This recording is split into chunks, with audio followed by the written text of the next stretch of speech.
Étudier la Bible, un podcast hebdomadaire pour approfondir la Bible, parole de Dieu. Hello à tous, ravi de vous retrouver pour ce nouvel épisode. Donc on est dans la suite de l'étude du chapitre 18. La semaine dernière, on avait étudié tout particulièrement les versets 1 à 20. On avait vu donc les espions qui avaient été envoyés depuis la tribu de Dan pour aller conquérir une autre partie du territoire.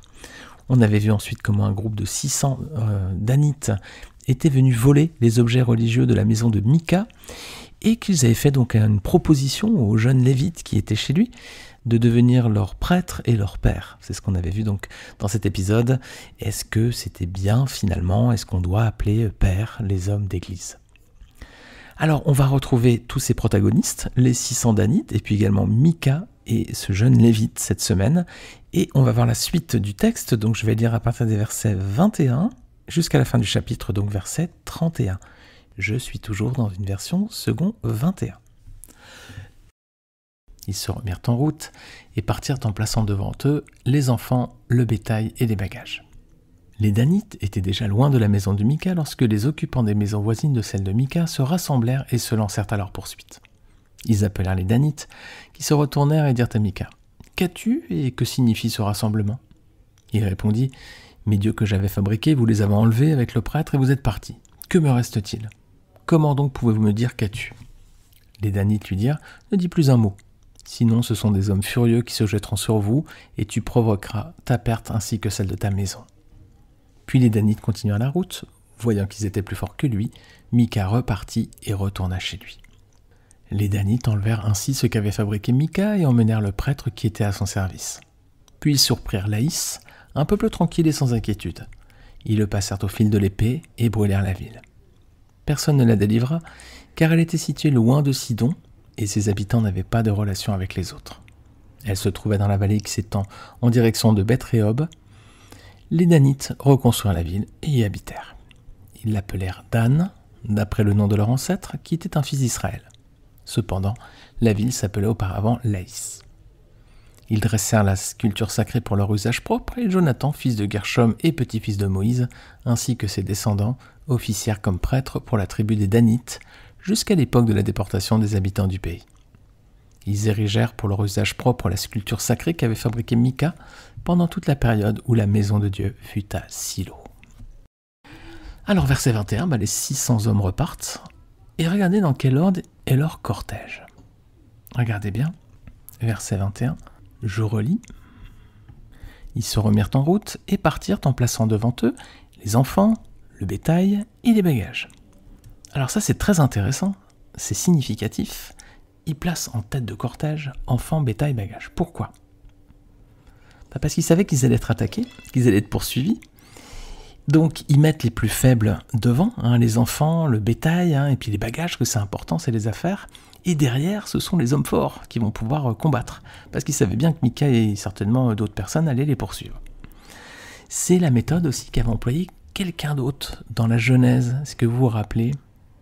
Un homme qui avait eu peur de la vengeance de son frère. Ouais, c'est quand Jacob a eu peur d'être attaqué par son frère Ésaü. Vous pourrez relire Genèse 36. Il avait fait la même chose, mais lui, il avait divisé son cortège en deux parties. Comme ça, si une partie était attaquée, il ne perdait pas tout, en fait.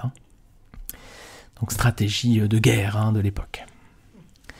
Alors, versets 22 et 23, Mika et ses voisins se lancent à leur poursuite. Et oui, voilà, ils s'y attendaient, les Danites. Et ils rattrapent les 600 hommes. Alors, est-ce que les Danites sont surpris, du coup ? Non, évidemment, ils ne doivent pas être surpris vu qu'ils avaient tout prévu dans leur cortège. Et pourtant, regardez bien versets 22 et 23, leur attitude, leur questionnement. Verset 23 notamment, ils appelèrent les Danites qui se retournèrent et dirent à Mika : « Qu'as-tu et que signifie ce rassemblement ? Qu'est-ce qui se passe ? » En gros, ils disent : « C'est quoi ? Qu'est-ce qui se passe ? Pourquoi cet attroupement ?» Voilà. Fait comme s'ils ne comprenaient pas, en fait, ils sont quand même assez culottés, quoi. Alors, verset 24... Mika, qu'est-ce qu'il répond ? Et bien, regardez, sa réponse, elle est assez sarcastique. Elle n'est pas sarcastique, elle est, comment dire ? Il se vend, en fait. Regardez, Mika répond : « Mes dieux que j'avais fabriqués, vous les avez enlevés avec le prêtre et vous êtes partis. » Mes dieux que j'avais fabriqués. Voilà. Qu'est-ce qu'il reconnaît ici ? Que ce sont bien des dieux qu'il a fabriqués de toutes pièces. Il avoue qu'il est idolâtre, en fait. il reconnaît, il dit mais les dieux que j'avais fabriqués et puis mon prêtre, enfin, il est en train d'avouer sa faute, là, finalement, il reconnaît. Hein, il doit faire face à sa faute, hein, à son erreur. Alors Mika, du coup, il dit je me retrouve sans rien, vous m'avez tout pris, quoi. Si Mika était vraiment sincère, si vraiment il aimait le Seigneur, est-ce qu'il avait finalement perdu quelque chose? Non. On lui a volé ses statuettes et tout ça, mais il lui restait le Dieu d'Israël, non? Le vrai Dieu, le Dieu éternel, le Dieu créateur de toutes choses, il n'a pas été volé, lui, il n'a pas été subtilisé. On lui a volé ses statuettes, d'accord, mais il lui restait l'essentiel, le Dieu d'Israël. Donc, on voit que dans sa compréhension des choses divines, Mika, il est complètement à côté, quoi. Enfin, s'il fallait confirmation, on va dire, parce que de ce qu'on avait du personnage depuis le début, il avait tout faux. Hein. Alors, verset 25, c'est quoi la réponse d'Idanite?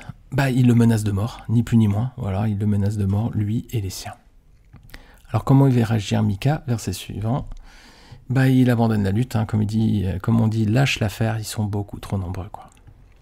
Alors regardez, ce qui est étonnant ici quand même, c'est que quelques temps auparavant, rappelez-vous, quand on avait fait le chapitre 17 la dernière fois, Mika, au début de l'histoire, c'est lui qui avait volé les 1100 pièces d'argent de sa mère, vous vous rappelez? Donc c'était lui le voleur. Et à présent, qu'est-ce qui se passe? C'est lui qui est volé. Alors c'est quoi la leçon de cette histoire, les amis? Celui qui vivra par l'épée périra par l'épée. Hein. C'est ce que dit le Seigneur Jésus dans Matthieu 26, 52. Voilà, le voleur est volé, l'arroseur est arrosé, le trompeur est trompé. Hein. Comme Jacob, rappelez-vous, avec Laban. Hein. Jacob le trompeur qui a voulu tromper les autres et finalement, quand il était chez Laban, il a trouvé plus fort que lui. Quoi. C'est Laban qui l'a aussi trompé. Donc on a un voleur volé, un arroseur arrosé, un trompeur trompé. Voilà. Comme le dit le Seigneur Jésus, tous ceux qui prendront l'épée mourront par l'épée. Alors on va arriver à présent sur la dernière partie du texte, donc versets 27 à 29, on voit que les Danites attaquent donc cette paisible petite ville de Laïs, petite, je ne sais pas si elle est petite d'ailleurs, mais en tout cas elle était paisible visiblement. Ils tuent ses habitants, ils s'en emparent et ils la renomment donc Dan. Alors ce sera la partie la plus au nord du territoire d'Israël. Vous connaissez peut-être cette expression biblique, hein, depuis Dan jusqu'à Beersheba. Voilà, dans l'Ancien Testament, on retrouve cette expression plusieurs fois. Donc depuis Dan, la partie la plus au nord, jusqu'à Beersheba, la partie la plus au sud. Notez bien que cette ville, hein, Laïs ou Lémèche, ne faisait pas partie donc, du lot attribué à la tribu de Dan. Hein. Josué 19, versets 40 à 48, on avait vu qu'elle n'en faisait pas partie. Donc c'est une initiative qui est en dehors du plan divin. Rappelez-vous ce qu'a dit le Seigneur. Lorsqu'Israël rentrerait dans le territoire de Canaan, donc il avait ordre d'exterminer tous les peuples qui étaient là, parce que c'était un peuple idolâtre, hein, c'était un peuple cruel. Donc le Seigneur avait dit je veux que vous exterminiez toutes les personnes, sachant que c'est une image, hein, ce territoire de Canaan, c'est aussi la vie en Christ. Et donc le Seigneur nous dit de mettre à mort le péché, hein, d'enlever toute souillure de nos vies. Donc quand on entre en Canaan, c'est comme lorsqu'on donne notre cœur au Seigneur Jésus, il faut tout éradiquer, il faut enlever toute trace de péché et d'impureté dans le territoire ou dans nos vies. C'est la même image. Hein. Alors ici, donc c'est une initiative qui est en dehors du plan divin, il n'avait pas cette ville-là. Donc dans ce cas, il y avait une conduite à suivre d'après la loi. Regardez, Deutéronome 20, versets 10 à 13. La loi indiquait qu'en fait, ils auraient dû faire une proposition de paix avant de la détruire. Regardez donc Deutéronome 20, versets 10 à 13. Quand tu t'approcheras d'une ville pour l'attaquer, tu lui offriras la paix. Si elle accepte la paix et t'ouvre ses portes, tu imposeras corvée et esclavage à tout le peuple qui s'y trouvera. Si elle n'accepte pas de faire la paix avec toi et qu'elle veuille te faire la guerre, alors tu l'assiégeras. Et une fois que l'Éternel ton Dieu l'aura livré entre tes mains, tu feras passer tous ces hommes au fil de l'épée. Est-ce qu'ils ont respecté la loi ici, les Danites? Non, hein, ils ont tué tout le monde avant même de faire une proposition de paix. Donc encore une fois, on voit un non-respect de la loi et de la prescription divine. Et on va continuer dans la désobéissance. Regardez verset 30. À leur arrivée, qu'est-ce qu'ils font? Ils dressent la sculpture sacrée et ils font de ce territoire un lieu d'idolâtrie. Alors Dan restera un lieu d'idolâtrie. Plus tard, après la division du royaume d'Israël, il y a le roi Jéroboam qui va placer 2 veaux d'or, un à Bethel et un autre à Dan. Et il va établir aussi des prêtres qui n'étaient pas des Lévites, donc qui ne sont pas légitimes. Regardez 1 Roi chapitre 12, versets 28 à 31. Après avoir demandé conseil, le roi fabriqua 2 veaux d'or et dit au peuple « Cela fait assez longtemps que vous montez à Jérusalem, Israël. Voici tes dieux qui t'ont fait sortir d'Égypte. » Il plaça l'un de ses veaux à Bethel et donna l'autre à Dan. Cela fut une cause de péché. Le peuple marcha devant l'un des veaux jusqu'à Dan. Jéroboam y établit un centre de haut lieu et il institua des prêtres pris dans l'ensemble du peuple qui ne faisaient pas partie des Lévites. Voilà, donc on a à Dan, donc un veau d'or, et puis on a aussi des prêtres qui ne sont pas légitimes. Alors ça nous fait un très beau lien, une très belle passerelle avec notre texte dans Juge 18, parce que ce jeune homme, c'est aussi un prêtre lévite, mais qui est illégitime. Regardez, on découvre son identité là, à la fin du texte, dans versets 30 à 31. Il s'appelle comment ? Jonathan. Et c'est le fils de Gershom et petit-fils de Moïse.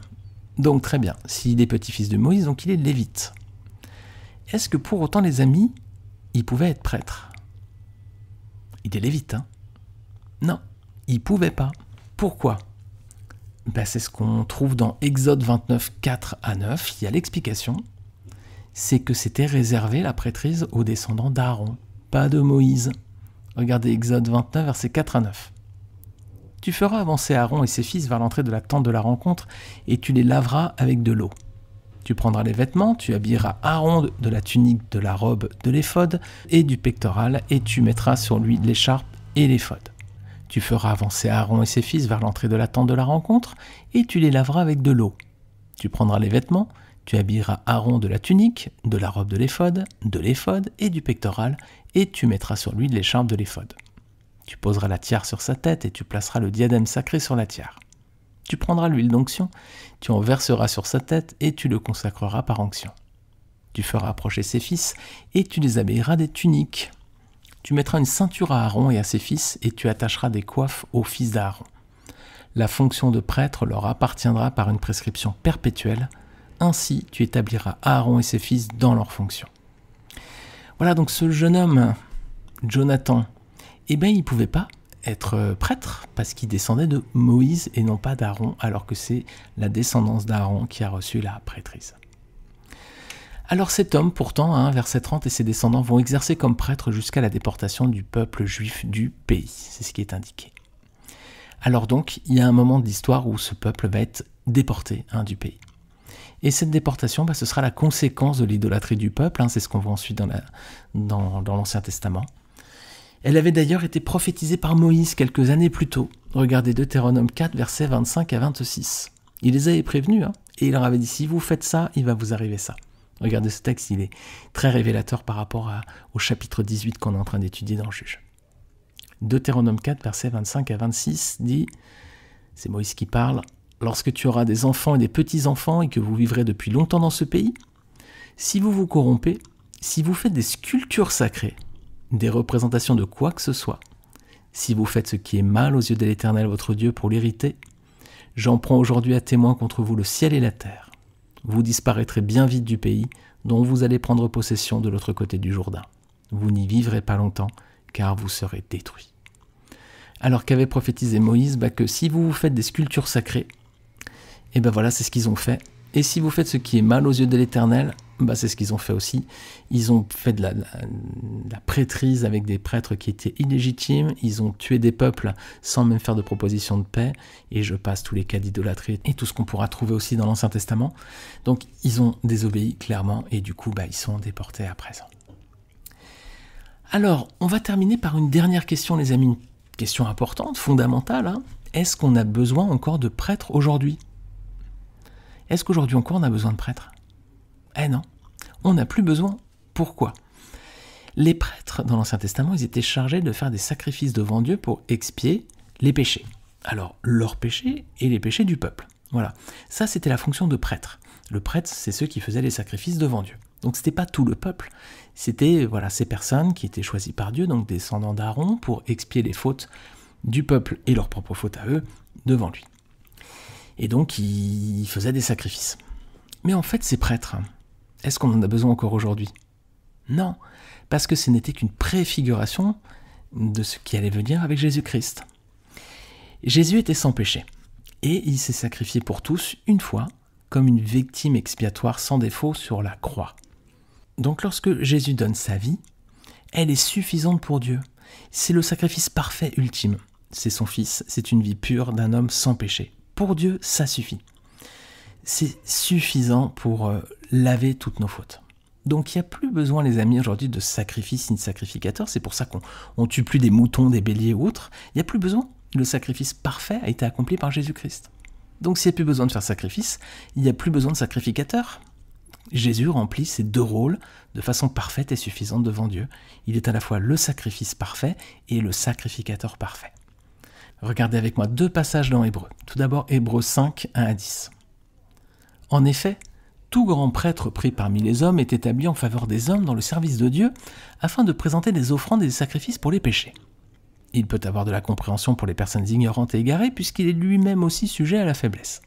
C'est d'ailleurs à cause de cette faiblesse qu'il doit offrir des sacrifices pour ses propres péchés, aussi bien que pour ceux du peuple. Personne ne peut s'attribuer l'honneur de cette charge, à moins d'être appelé par Dieu, comme l'a été Aaron.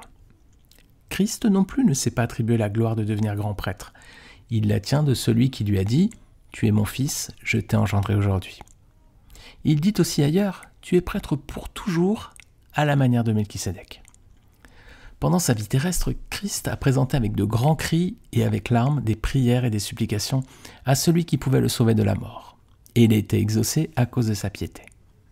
Ainsi, bien qu'étant fils, il a appris l'obéissance par ce qu'il a souffert. Et parfaitement qualifié, il est devenu pour tous ceux qui lui obéissent l'auteur d'un salut éternel, car Dieu l'a déclaré grand prêtre à la manière de Melchisédek. Donc ici, c'est assez clair, Jésus-Christ est prêtre pour toujours à la manière de Melchisédek, donc il est le prêtre parfait. Hébreux 4, versets 14 à 16. Ainsi, puisque nous avons un souverain grand prêtre qui a traversé le ciel, Jésus le Fils de Dieu, restons fermement attachés à la foi que nous professons. En effet, nous n'avons pas un grand prêtre incapable de compatir à nos faiblesses. Au contraire, il a été tenté en tout point comme nous, mais sans commettre de péché. Approchons-nous donc avec assurance du trône de la grâce afin d'obtenir compassion et de trouver grâce pour être secourus au moment opportun.